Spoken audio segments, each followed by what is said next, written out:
Quand j'ai lancé cette manifestation depuis 10 ans, ils m'ont dit Victor Hugo, ça ne marchera jamais.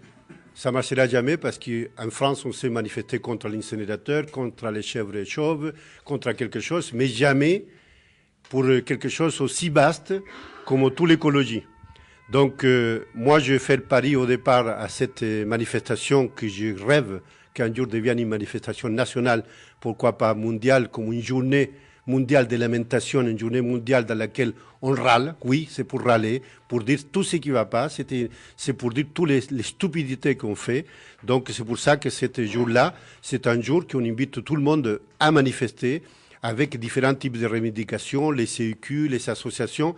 Mais une chose que j'ai compris, quand on a dit parade militante, tout à l'heure a dit Émilie, cette parade militante, au fond, c'est l'addition des égoïsmes.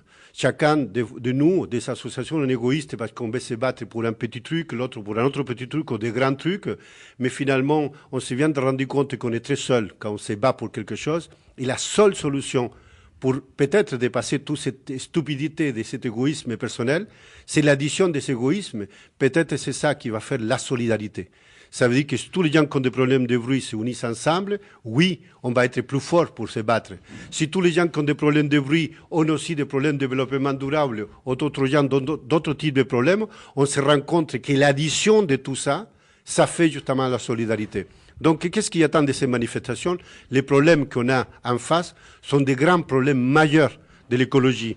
Je vais vous dire 3 choses. On respire 15 000 litres d'air par jour. Oui, cette pollution de plus en plus toxique est en train de nous donner les cancers de demain. Donc oui, il faut se battre contre la pollution de l'air. D'une façon égoïste, mais il faut se battre. Il faut se battre aussi parce que tous les aliments qu'on est en train de manger aujourd'hui, il y a une partie qui nous sert à vivre et une partie qui nous fabrique le prochain cancer. Oui, il faut se battre contre ça parce que les politiques ils doivent faire attention à ce qu'ils mettent dans nos assiettes.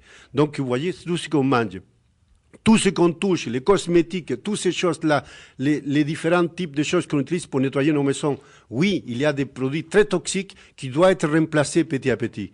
Quand on va à nos plages, partout, ce que je demande aujourd'hui, justement, avec ces manifestations, c'est un réveil qui va au-delà du clivage politique, et c'est pour ça que si on respire de l'air de la merde, si vous voulez, qu'on soit de gauche ou de droite, on respire la même.